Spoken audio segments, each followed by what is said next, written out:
ఈరోజు సుపరిపాలనలో తొలి అడుగు కార్యక్రమంలో భాగంగా మొట్టమొదట అరవపాలెం పంచాయతీకి మా రాజేష్ రెడ్డి గారు మా శరత్ ఆధ్వర్యంలో అక్కడికి పోయి రావడం జరిగింది.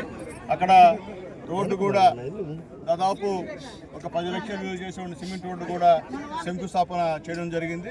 అట్లాగే ప్రారంభోత్సవం చేయడం జరిగింది. అలాగే అక్కడ వాళ్ళు అడిగిన పిమ్మట ఇంకొక 10 లక్షల రూపాయలు ఆ ఊరికి శాంక్షన్ చేస్తానని కూడా చెప్పాను. ప్రజలు అడిగారు.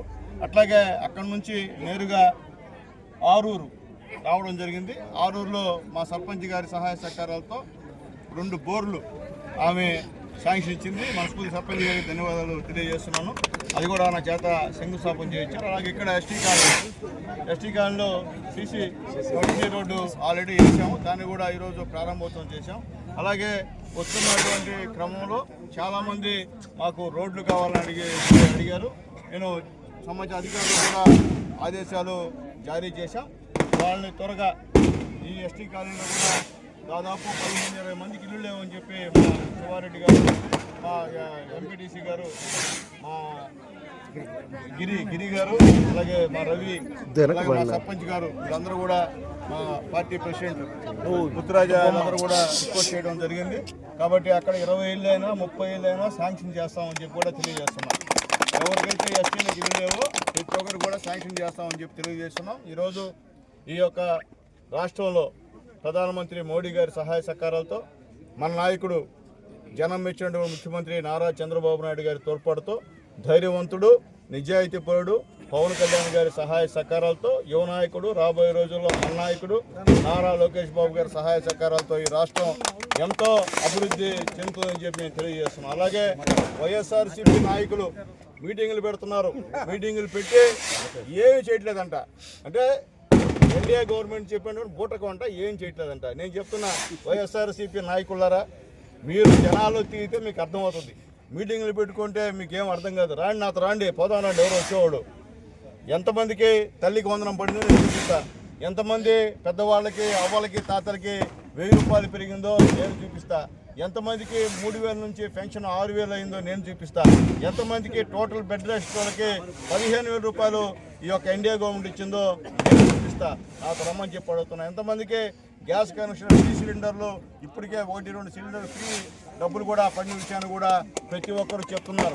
ఎందుకు చెప్తున్నామంటే మేము ధైర్యంగా, అట్లాగే రేపు వచ్చే నెల 20వ తేదీ నుంచి కూడా ఈ యొక్క 20,000 రూపాయలు అది కూడా రైతులకు ఇచ్చేటువంటి కార్యక్రమం కూడా చేస్తున్నామని చెప్పి తెలియజేస్తాం. త్వరలో కూడా ఆగస్టు 15వ తేదీ నుంచి మహిళలందరికీ కూడా ఫ్రీ బస్ ఎప్పుడైతే చంద్రబాబు నాయుడు గారు చెప్పేది చెప్తామంటే, బాబు షూరిటీ భవిష్యత్తు గ్యారంటీ పథకంలో ఇదే లీడర్స్ ఇంటింటికి వెళ్ళి పాంప్లెట్లు పంచారు. చాలామంది ఏందా సాధ్యం అవుతాయా అన్నారు. ఇప్పుడు సాధ్యం చేశాం. అందుకనే జనాలకు వెళ్తున్నాం. ఎక్కడ కూడా విపరీతమైనటువంటి రెస్పాన్స్ ఉంది. ప్రతి దగ్గర కూడా ఎక్కడా వ్యతిరేకత లేదు. అయితే రోడ్లు, అలాగే డ్రైన్స్, వాటర్ ప్రాబ్లం చాలా ఉంది ఈ యొక్క కాన్స్టిట్యున్సీలో. అట్లాగే ఇరిగేషన్ సంబంధించిన వాళ్ళు, ఈ యొక్క వాటర్ సంబంధించిన వాళ్ళు చాలా అన్యాయంగా ప్రవర్తించారు గతంలో. ఎందుకంటే ఏదన్నా ఎస్టిమేషన్ ఏమంటే ఉన్న వాస్తవ ఉన్నటువంటి పరిస్థితి, అంటే ఏ ఊర్లో అయితే నీళ్ళు రావట్లేదు ఆ ఊరికి ఎస్టిమేషన్ పెట్టడంలే. వీళ్ళకి ఎక్కడైతే డబ్బులు ఇస్తాయో అక్కడ ఎస్టిమేషన్ పెట్టి మన కలెక్టర్ గారికి 3 కోట్లు నేను పెడితే దాంట్లో నేను తిరుగుతుంటే నీళ్ళు రావట్లేదంటే ఈ ఊరు పెట్టామంటే నోరు ఎరబడి చూస్తున్నారు. ఇది మంచి పద్ధతి కాదు. ఎందువల్లంటే గతంలోలాగా ఈ గవర్నమెంట్ చేయాలంటే కుదరదు. అలాగే ఇరిగేషన్ సంబంధించిన పని కూడా అదే.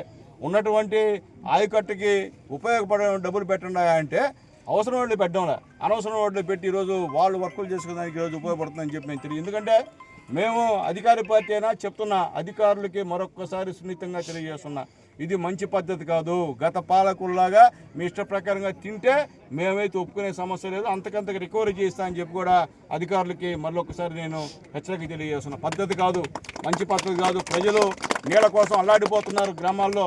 వాళ్ళ సంబంధించిన నీళ్ళ విషయం మీరు శ్రద్ధ చూపించకుండా మీకు ఎక్కడ బిల్లు అవుతాయో అక్కడ పెట్టుకుంటే మాత్రం మంచి పద్ధతి కాదు. గతం అలాగా ఉంటుంది అనుకుంటున్నారేమో.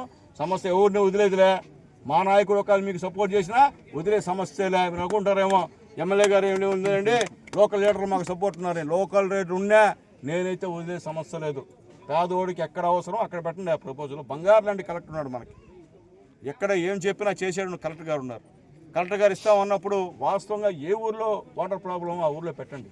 ఇరిగేషన్ సంబంధించిన ఏ చెరువు ఇబ్బందో ఆ చెరువుకి మీరు ప్రపోజల్ తయారు చేయొచ్చు అని చెప్పి అడుగుతున్నా. ఇప్పుడు వచ్చాను, ఈ చెరువు నీళ్ళు వస్తే మొత్తం కొట్టుకొని పోతుంది సార్, ఊరు కొట్టుకోపోతుందని చెప్పి ఆరూరు చెరువు చెప్పారు మహిళలంతా కూడా. వెంటనే ఈ గారితో డి గారితో మాట్లాడా, తాత్కాలికంగా అది ఎంత అవుతుంది ఎస్టిమేషన్ కూడా వేయించమని చెప్పానని చెప్పి తెలియజేస్తున్నా. కాబట్టి మేమైతే నిత్యం ప్రజల్లో తిరిగేవాళ్ళం, మేము సమస్యలను చూసి పారిపోయే వాళ్ళం కాదు. తెలుగుదేశం పార్టీ మాకు అది నేర్పలేదు. మాకు నేర్పింది ఒకటే, సమస్యను పరిష్కరించండి, పోరాడని చెప్పిన మా నాయకుడు చంద్రబాబు నాయుడు గారు. కాబట్టి పేదవాళ్ళ విషయంలో ఎక్కడ కూడా కాంప్రమైజ్ అయ్యే సమస్య లేదని చెప్పి మేము తెలియజేస్తున్నాం.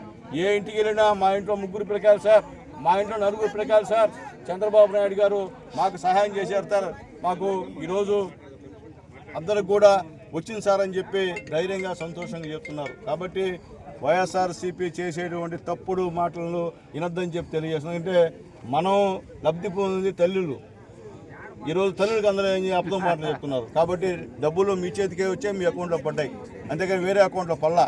కాబట్టి మీరే అర్థం చేసుకుని ఎంత అసత్యపు మాటలు మాట్లాడుతున్న వైఎస్ఆర్సీపీ నాయకులు అని చెప్పి నేను తెలియజేస్తున్నాను. పెన్షన్ మనం 1000 రూపాయలు పెంచితే పెంచలేదంట, అంతకన్నా అన్యాయం కదా, ఆలోచించండి. అసలు 200 పెన్షన్ 2000 చేసింది మన నాయకుడు నారా చంద్రబాబు నాయుడు గారు. నేను చెప్పేదంటే ప్రతి నెల 1వ తేదీ మన నాయకులు ఇంటికి పోయి డబ్బులు పంచుతున్నాం.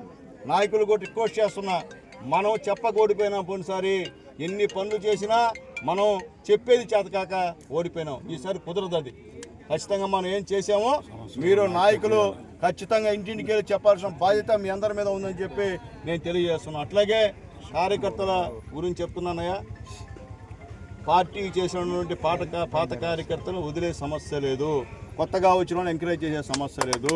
ఉంటే వస్తారు, ఉంటారు, అంతేకాని ఇప్పుడు చూశారు మీరు మానిటరింగ్ కమిటీలు కానీ సొసైటీలు కానీ ఎక్కడ కూడా కొత్త వాళ్ళకి ఇలా పాత వాళ్ళే గతం నుంచి కూడా తెలుగుదేశం పార్టీ పుట్టినప్పటి నుంచి ఎవరైతే పార్టీని నమ్ముకొని ఉన్నారో వాళ్ళకే ఇచ్చాం ఈరోజు. ఎందుకంటే సంతోషం మాకు, ఎవరికి పెద్ద పెద్దలు వచ్చారు పార్టీలో చేరారు, కానీ ఎక్కడ కూడా ఎవరికి కూడా లేదని చెప్పి కూడా నేను మళ్ళీ తెలియజేస్తున్నాను. కాబట్టి ఎక్కడ కూడా పార్టీ క్యాడర్ మీరు నిరుత్సాహపడవద్దని చెప్పి మీకు తెలియజేస్తూ, అలాగే ఈ మండలంలో కష్టపడేటువంటి మీ అధ్యక్షుడు కిషోర్ నాయుడు గారు ఉన్నారు, అందరూ ఆశిస్తున్నాం.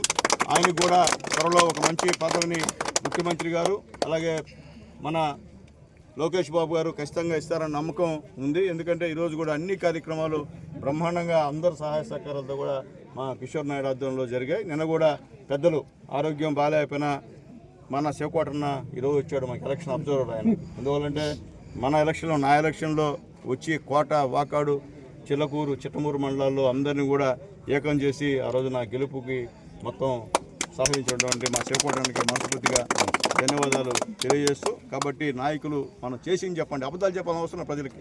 మనం ఏం చేసామో మన నాయకుడు పవన్ కళ్యాణ్ గారు, మన మోడీ గారు ఏం చేసినా చెప్పండి జనాలకి, అంతే. మనం ఏం అబద్ధాలు చెప్పలే. సూపర్ 6 చెప్పాం, 1 తప్ప 1 2 తప్ప అన్నీ చేసాం. అవి కూడా 2-3 నెలల్లో కూడా అవి కూడా ఖచ్చితంగా చేస్తామని చెప్పి చెప్పండి, నేను ధైర్యంగా చెప్పండి, అన్నీ చేస్తాం. అలాగే ఖచ్చితంగా గ్రామాల్లో తిరగండి, మనం పనిచేసాం. నాయకులు చెప్తున్నా, మీరు ఓట్లు అడిగారు, అందరూ ఓట్లు అడిగేసి ఓట్లు వేసుకొని మా సంబంధం లేదు గ్రామం అంటే కుదరదు, మిమ్మల్ని అడుగుతారు వాళ్ళు. మేము దూరంగా ఉంటా, ఎమ్మెల్యే ఉంటాడు, గూడూరులో ఉంటాడు, ఎమ్మెల్యే దగ్గరికి అందరూ రాలేరు. అడిగేది ఎవరు? మీరు ఓట్లు ఇచ్చారు, మిమ్మల్ని ఆడతారు. ఏమో పెద్ద మనిషి ఆ రోజు ఇచ్చే ఒక సైకిల్కి ఏది మా కథను ఆడతారు. కాబట్టి మీరు గ్రామాల్లో తిరగండి. అధికారులకు కూడా త్వరలో మీటింగ్ పెట్టి డైరెక్షన్ ఇస్తాను. ఖచ్చితంగా ఏ గ్రామంలో ఏ లీడర్ ఉంటారో వాళ్ళు చెప్పిన ప్రకారం చేయమని చెప్తా, న్యాయంగా ఉంటేనే, అంటే డౌట్ లేదు. కాబట్టి మీ నాయకుల గౌరవాన్ని కూడా ఖచ్చితంగా పెంచుతామని చెప్పి కూడా నాయకులందరూ కూడా తెలియజేస్తూ, ఈ యొక్క మండలంలో ఈసారి మంచి మెజార్టీ, కొంచెం తక్కువే వచ్చింది. యాక్చువల్గా చిట్టమూరు మండలంలో తెలుగుదేశం పార్టీకి పట్టు కొమ్మ పుట్టినది చిట్టమూరు మండలం, కానీ కొంచెం తక్కువ వచ్చింది. ఈసారి ఆ పరిస్థితి కాదు.